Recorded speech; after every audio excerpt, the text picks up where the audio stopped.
मुझे याद है वो दिन जब मॉम जॉन को डिनर के लिए घर लाई थी।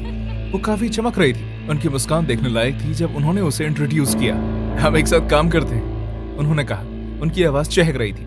जॉन नुकसान पहुंचाने वाला नहीं लग रहा था। लंबा आदमी, काले बाल, साफ सुथरी दाढ़ी और कॉन्फिडेंट मुस्कान।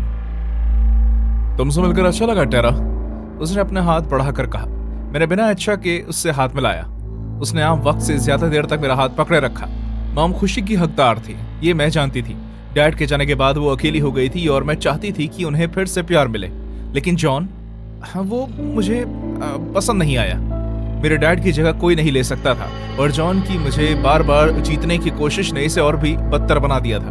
वो लगातार घर आने लगा, हमेशा मुझे और मेरे कजन लियम, जो हमारे साथ ही रहता था, हमें खुश करने की कोशिश करता रहा। पहले वो हमारे लिए छोटे छोटे गिफ्ट्स लेकर आया, बास्केटबॉल गेम की टिकट्स और मेरे लिए नए हेडफोन्स। वो हमारे साथ बैठकर ऐसे मजाक करने लगा जैसे हमारा दोस्त हो। फिर एक शाम मॉम और जॉन हमारे साथ बैठे। हमारे पास एक मजेदार खबर है, उन्होंने जॉन का हाथ पकड़कर कहा। जॉन और मैं शादी कर रहे हैं। लियम ने बहुत खुशी जाहिर की और मॉम की आंखें इस खुशी से चमक उठी। मैं जबरदस्ती मुस्कुराने लगी। अगर वो खुश हैं तो मैं भी खुश हूँ, तब भी अगर मुझे अंदर से उस आदमी के लिए सही महसूस नहीं हुआ। एक दिन मैं देर रात तक किचन में थी और अपने लिए कुछ बना रही थी। मैं सैंडविच बनाकर पीछे मुड़ी। जॉन ठीक मेरे सामने दरवाजे पर खड़ा होकर मुझे देख रहा था। मैंने उसे आते हुए नहीं सुना था, इसलिए उसे अचानक देखकर मुझे झटका लगा। ओह जॉन, तुम यह क्या? उसने मेरी बात खत्म होने नहीं दी। तुम्हें और ख्याल रखना चाहिए। उसकी आवाज धीमी और ठंडी थी। कोई तुम्हारे पीछे आ सकता है। मैं हिचकिचाकर हंसने लगी। शायद सही बात है। वो वापस नहीं हंसा, वो बस यूं ही खड़ा मुझे देखता रहा और फिर वापस चला गया। मैंने हम दोनों के बीच उस रात हुई बातचीत के बारे में ज्यादा नहीं सोचा। कुछ दिनों के बाद मुझसे गलती से लिविंग रूम के कारपेट पर जूस गिर गया। जॉन वहां बैठकर टीवी देख रहा था और वो अचानक गुस्सा करने लगा। उसका चेहरा लाल हो गया और उसकी आंखों में खून उतर आया। क्या तुम जानती हो कि ये कारपेट कितना महंगा है? वो मेरे चेहरे की तरफ झुककर चिल्लाने लगा। उसके मुंह से इतनी गंदी बदबू आ रही थी कि मुझे उल्टी जैसा महसूस हुआ। मुझे माफ करना, मैं हकलाई। सॉरी काफी नहीं है, उसने आंखें छोटी करते हुए कहा। तुम्हें इससे बेहतर करना होगा। क्या तुम्हें मेरी बात समझ में आई? उसने मुझे कंधों से पकड़ा और किसी कमजोर मेमने की तरह हिलाया। मैं रोते रोते सर हिलाकर हाँ कहती हूँ और फिर वो रात आई जब मैंने उन्हें बहस करते हुए सुना। मॉम की आवाज कांप रही थी, भीख मांग रही थी। जॉन प्लीज शांत हो जाओ, उन्होंने ऐसा कहा। मुझे शांत रहने के लिए मत कहो, वो गुर्राया। मैंने लिविंग रूम में झांक कर देखा। मेरा पेट दर्द करने लगा। जॉन उन पर चढ़ने की कोशिश कर रहा था। उसने अपने हाथ की मुट्ठी बनाई।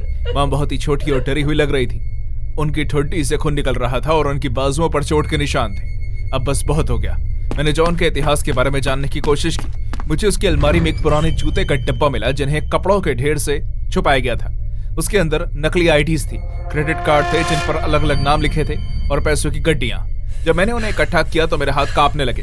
जॉन वो नहीं था जो हमें दिखाने की कोशिश कर रहा था। वो झूठ बोल रहा है। वो मॉम से भी झूठ बोल रहा है और हम सब से भी। मुझे मॉम को इस बारे में बताना होगा, लेकिन मैं अगले दिन स्कूल से आने तक का इंतजार करना चाहती थी। मैं चाहती थी कि लियम भी तब घर पर हो। उस दोपहर जैसे स्कूल की आखिरी घंटी बजी, मैंने अपना बैग उठाया और पार्क लॉट की तरफ बढ़ी। मैं अपनी बाइक का लॉक खोल रही थी जब कुछ जानी पहचानी आवाज मेरे कानों में पड़ी। क्या तुमने मेरे सामान के साथ छेड़छाड़ की मेरी जान? जैसी मैंने पीछे मुड़कर देखा तो मेरे माथे पर पसीने आ गए। जॉन मेरी तरफ झुक गया।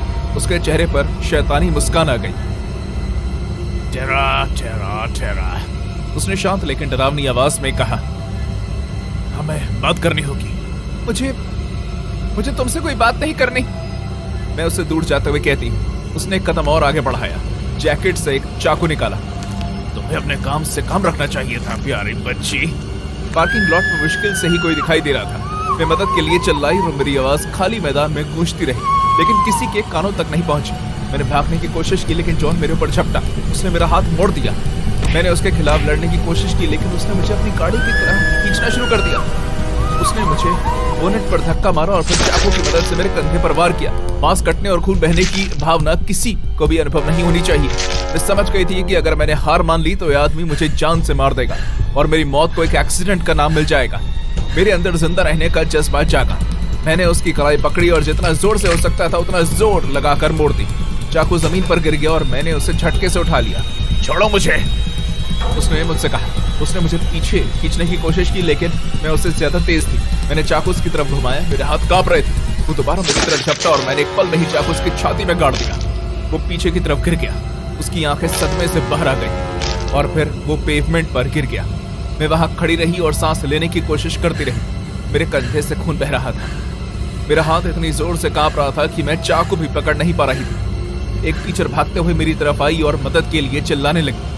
मेरी आंखों के आगे अंधेरा छाना शुरू हो रहा था। इतने में मेरे कानों में सायरन की आवाज सुनाई दी।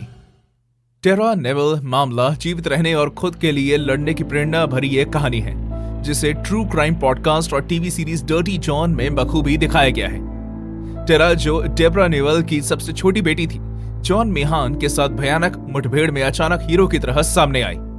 जॉन एक धोखेबाज और अपमानजनक इंसान था जिसने डेब्रा को एक जहरीले रिश्ते में फंसा लिया था। 20 अगस्त 2016 को जॉन ने अपनी चालाक योजना के बाहर आने के बाद टेरा को नुकसान पहुंचाने का इरादे से पार्किंग लॉट में एक जानलेवा हमला किया। हालांकि टेरा ने डट कर मुकाबला किया। चाकू से हमला किए जाने के बावजूद वो खुद को उससे छुड़ाने में कामयाब रही और आत्मरक्षा में उस पर जानलेवा हमला कर दिया। उसकी तेज बुद्धि और बहादुरी से फटाफट एक्शन लेने की सोच ने उसकी जान बचा ली। ये मामला अपमानजनक रिश्तों के खतरों की भावना पर रोशनी डालता है। टेरा के एक्शन ने उसे साहस का प्रतीक बना दिया, जिससे लोगों को अपने दिल की सुनने, खुद पर भरोसा करने और अपनी सुरक्षा के लिए लड़ने की प्रेरणा मिली।